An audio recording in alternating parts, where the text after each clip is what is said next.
A saída de João Gomes ainda rende lamentações de alguns e necessidade de reposição muito urgente da parte dos mesmos. Bom, será que o Flamengo é capaz de jogar novamente como jogou em 2019?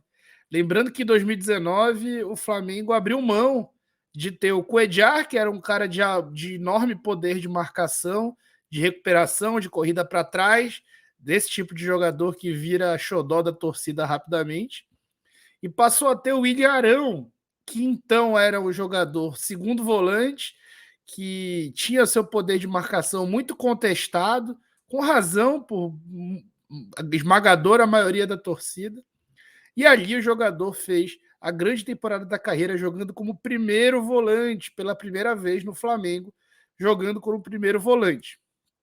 Então, será que um time vencedor, um time do tamanho do Flamengo, com as aspirações do Flamengo, precisa ter esse jogador que corre para trás? Será que é possível marcar como em 2019?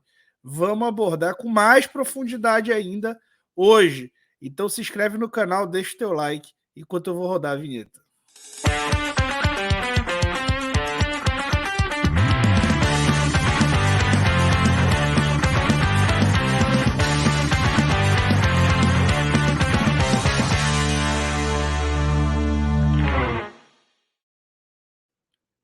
Vamos lá, vamos diretão aqui para o vídeo.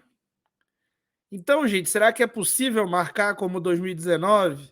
Bom, primeiro vamos lembrar como que um jogador... Eu vou separar, eu coloquei na thumb aí dois caras, né? Eu coloquei Arrascaeta e Pedro, porque por eles pode passar essa capacidade, essa possibilidade do time jogar como em 2019.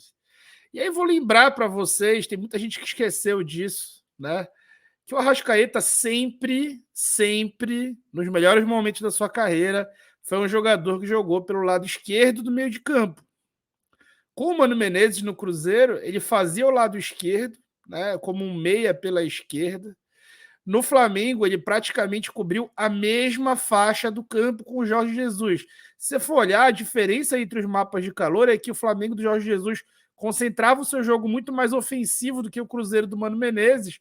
Então ele tinha menos essa concentração atrás da linha do meio de campo, mas também fazia recuperação, como fez recuperações históricas em gols históricos, como contra o Internacional, como contra o River Plate.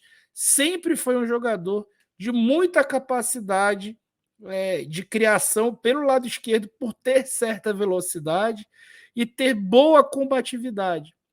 Porém, no último ano, com o Dorival e também com o Paulo Souza, antes da chegada do Dorival, o Arrascaeta foi alçado a uma posição diferente. Ainda com o Paulo Souza, o Arrascaeta deixou de jogar pelo lado esquerdo para jogar centralizado e o Bruno Henrique foi quem passou a fazer o lado esquerdo. Depois, com o Dorival, ele passou a se posicionar numa função central atrás de dois atacantes. E esse gráfico mostra como ele tinha uma função cobrindo muito menos campo do que ele normalmente cobre ou cobriu na carreira, né? Cobrindo de forma fixa. Então, sendo um jogador com uma ação quase que livre, né, no campo, mas tendo ali uma ação em meio de campo longitudinal muito maior, né? Nos outros anos ele jogava muito mais pelo lado esquerdo. E isso, gente, é óbvio que interfere na recomposição defensiva. Seja pelo posicionamento que ele estava no final da jogada ofensiva, seja pela falta de obrigações defensivas que ele passou a ter nesses times, né? Sendo um dos dois que sobrava, ou até um dos três que sobrava no time do Dorival, que defendia praticamente só com 7. Mas também passa por outro cara, né? O Bruno Henrique, em 2019, tinha um papel importantíssimo na marcação que o Pedro hoje ele não apresenta, né? O Pedro é um jogador que trabalha num espaço de campo muito menor do que o Bruno Henrique. E, de novo, característica de atleta. O sistema não precisa ser o mesmo sistema de 2019. E ele, de fato, não é. Embora as diagonais de cobertura sejam parecidas. Aqui eu coloquei aqui mais ou menos como funciona esse 4-4-2, mas que eu chamo de 4-3-3 fechado, porque esses dois jogadores não são pontas. trabalham mais por dentro e quem dá amplitude e profundidade são os dois laterais, né? Como a gente vai ver em seguida, que acaba se tornando um 4-1-4-1 quando tem a saída sustentada, ou um 3-2-5 ali quando tem a saída de 3, isso numa fase de construção ali e de progressão em campo.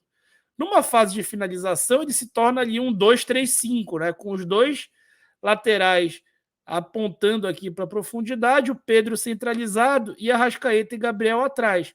E aí eu vou de novo falar sobre essa diferença de altura entre essas linhas, né? Para que se crie essas diagonais de cobertura. Essas diagonais de cobertura são pontos que facilitam uma marcação alta, um encaixe de marcação alta. O Arrascaeta e o Gabriel, nesse primeiro W aí que vocês estão vendo, eles estão basicamente na mesma distância entre Varela e Pedro ou Ayrton Lucas e Pedro.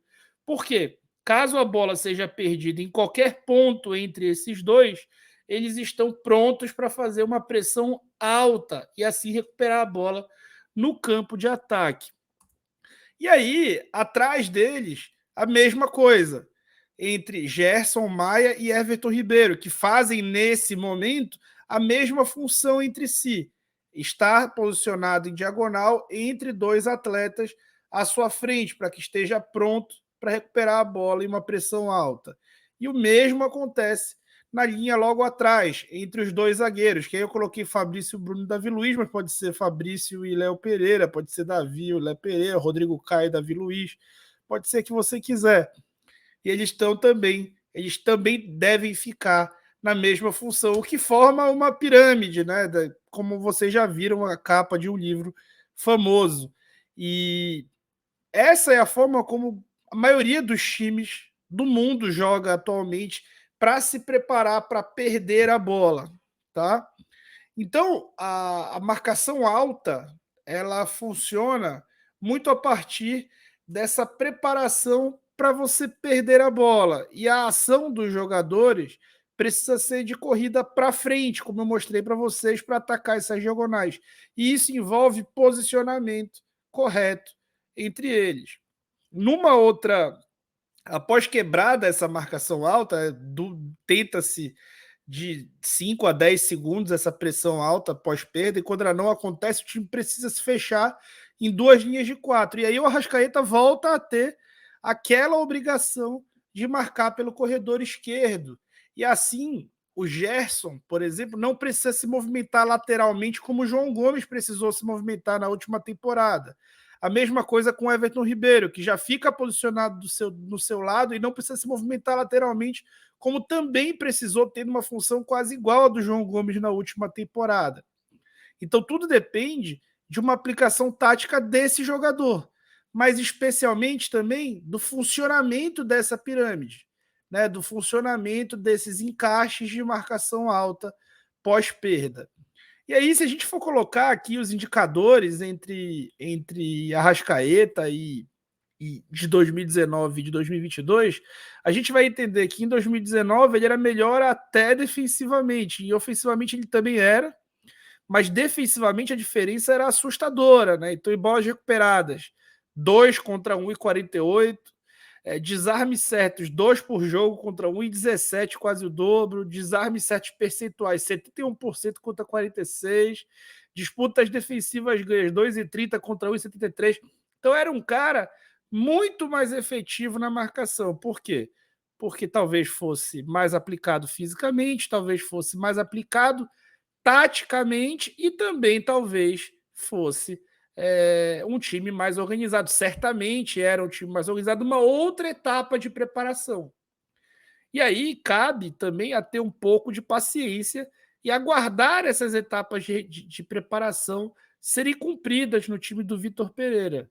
No entanto, é bom ressaltar que vai ser necessário de Arrascaeta um nível de preparação que ele não apresentou no ano de 2022, um nível de aplicação tática defensiva que não foi apresentado em 2022, e aí eu nem estou colocando na culpa dele, eu estou colocando na conta dos treinadores que tiveram opção, e não é na conta, né? Não é que seja um erro, mas fato é uma coisa factual.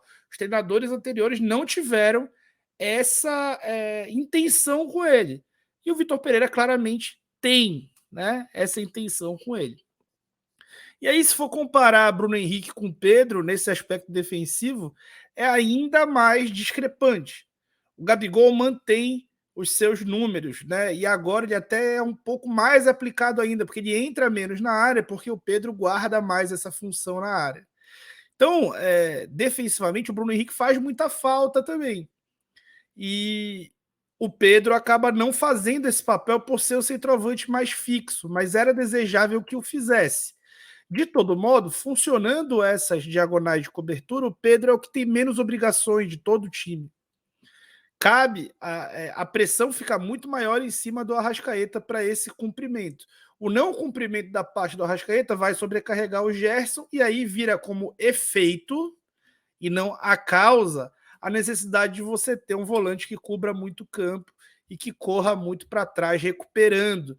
Volante esse que se encaixa muito com as características do João Gomes, mas que o time mais vencedor e o time mais vencedor da história recente do Flamengo não contava com esse tipo de jogador. Então, ele não é uma obrigatoriedade, mas para que não se tenha um cara como ele, é necessário que se crie um sistema que favoreça a que o time corra sempre para frente e que também os atletas desse sistema demonstrem a mesma aplicação tática que já demonstraram pelo clube. Tá bom? Qual é a tua opinião sobre isso? Deixa o teu like aí, se inscreve no canal e eu fui.